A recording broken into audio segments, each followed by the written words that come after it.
Now, probably your first steps in improvising was with the pentatonic scale to play some easy blues licks.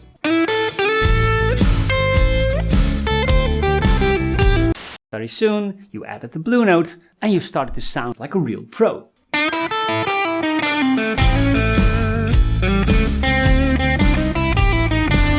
Now in this video I want to tell you about a skill that is not just a blues skill, it is the super blues skill. Now whether this is an official name or not, many call it that way and to give the dog a name. Now this is what we have to find out in this video. So let's do some finding out and find out stuff. Now for those who do not know what the common blues scale is, I mean you do know what a minor pentatonic scale is, right? 5 notes? 1 flat 3, 4, 5 flat 7. Chinese sound. Rock sound. Now that's the minor pentatonic scale. Now the common blues scale is just that, but with an added flat 5 or sharp 4 or sharp 11 because those are all the same notes. So in A minor pentatonic, why every time A minor? Because that's the easiest scale. So in A minor pentatonic we add the flat 5 or sharp 4 or sharp 11 and we call this the blue note.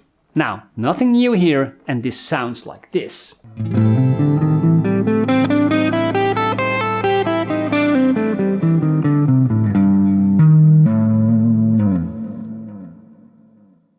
Now blues is one of those music styles where all the rules apply. Who would have thought that minor over major would actually sound good?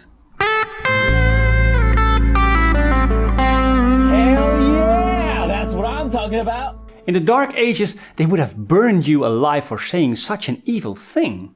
Fortunately, we are living in another dark age where, well, it's getting even darker lately, but we won't get burned at the stake for saying, oh, I'm in for some minor over major if you don't mind me saying.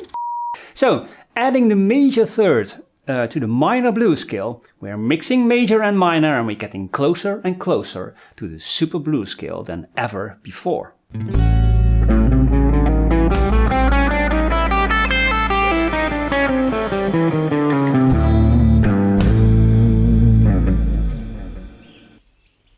And now for something completely different. A bebop is not an insect. I'm Bob. In fact, it's a beautiful type of jazz, very complex and originated in the late 40s. Absolute masters of jazz that played bebop were Charlie Parker, Thelonious Monk and Dizzy Gillespie.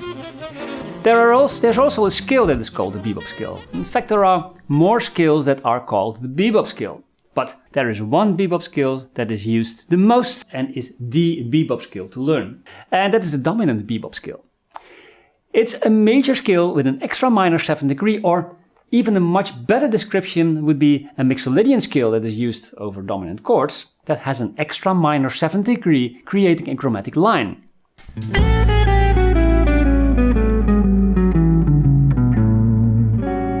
Yes, it's a typical jazzy sound.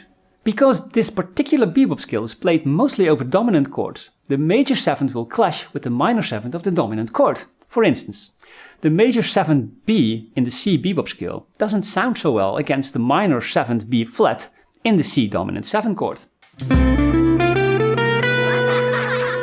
That was a weird sound. So, you have to use that major 7th B only as a passing tone between the minor 7th B flat and the tonic C.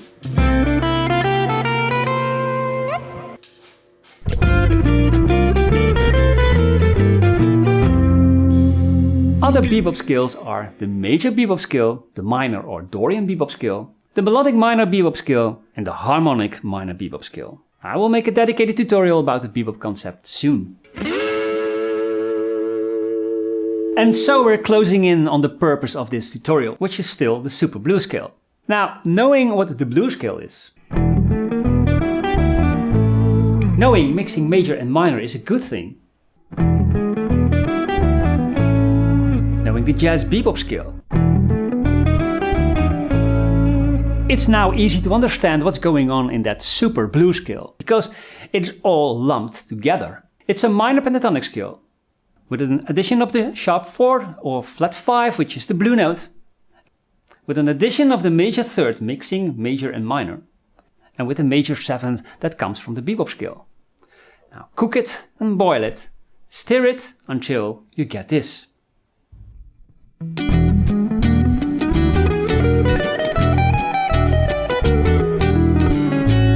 Now when improvising with the skill, it sounds much more jazzy because of all those extra notes and chromatic lines. Now here it is in a funky blues, or is it a bluesy funk?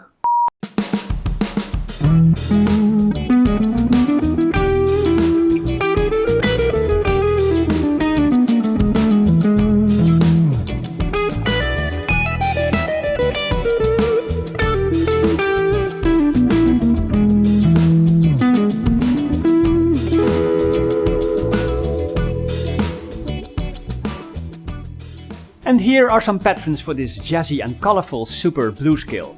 Just learn them by heart and try to figure out where the important notes are in the pattern on the neck of the guitar and which notes are more like passing tones than like landing tones. Now a full PDF will be available on my Patreon page and an ebook will be available in the ebook shop. The super blues scale is not very known, but it could well be that you have played this already without knowing that it was called the super blues scale. Now you also know where it comes from and the concepts behind it. Now the chromatic nature makes it easy and difficult at the same time, because you have to know on which notes to land, or better, on which notes you shouldn't land, like for instance that major 7th degree. Use these notes only as passing notes to get the skill to do what you want. Create a jazzy blues feel in your epic solos. Now good luck, and I hope this gives you a new way to come up with some unique and mind-blowing blues licks. And who knows, maybe that statue on your village square will be reality someday.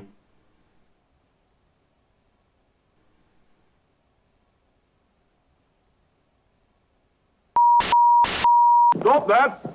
It's silly.